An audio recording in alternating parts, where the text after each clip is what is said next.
here's Brody Brazil. Baseball's Hall of Fame was established in Cooperstown, New York in June of 1936.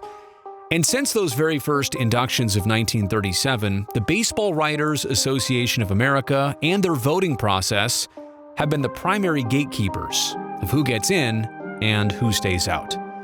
And let's also make the full declaration here that there are other ways in. Several different subcommittees have existed over the years, operating in several different functions and formats to help induct individuals. So writers are not the only way in, but they are almost the only way in, if that makes sense. In this video, 4 opinions on how the Hall of Fame selection process should adapt with the times, since we're no longer in 1936. Let's begin with this. Former players should have a majority stake towards who gets inducted into Cooperstown. And I do realize immediately what this would take away from the writers, and I obviously hope this is not seen as insulting, because obviously it's coming from somebody like me, in the media. A person with a lot of access. Sure, I've been exposed to a lot of different things in 20+ years of covering sports. I've asked thousands of questions, I've seen thousands of games, and probably have experienced hundreds of learning lessons that give me just a little bit more background on Major League Baseball than, let's say, your average fan. But even with all that, what kind of business would I have to say who deserves the eternal recognition such as the Hall of Fame? I never hit a big league slider or broke up a double play or made a diving catch in the gap.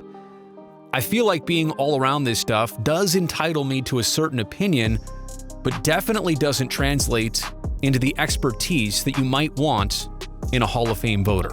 The actual players on the field have a much better grasp on what peers handled their careers with success and style and grace.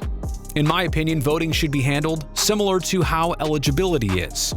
If you played 5 years and you have been retired 5 years, you get to vote for 10 years. Number 2, if we are going to continue with these media selections, then why do the writers of 10 consecutive seasons of membership have the only say?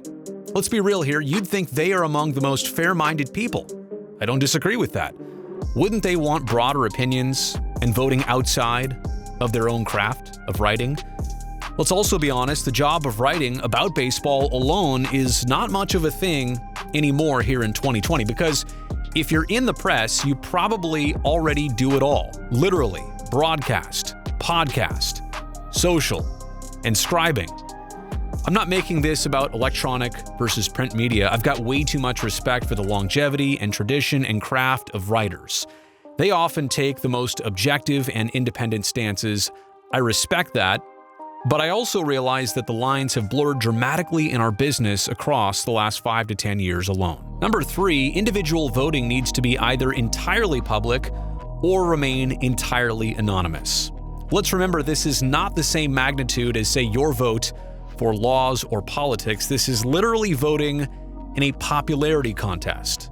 Back in 2011, the BBWAA started releasing partial lists of voters who were okay with the publication of their ballots for reference.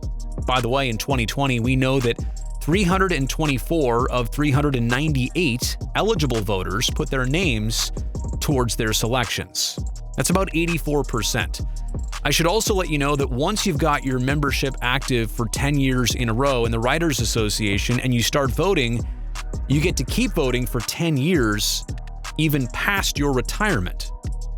Now, to me, it feels like once you disconnect and step out of the job and step out of the landscape, you should probably also relinquish your Hall of Fame voting privileges that come with it.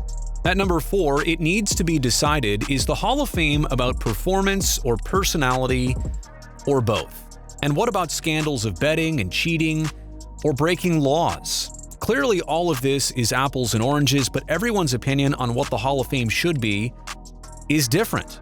Yet Cooperstown itself does not really operate on a single motto. Wouldn't it be easier to know some certain ground rules that just flat out would disqualify you from entry? I am one to think that the Hall of Fame might turn into a popularity contest over the years.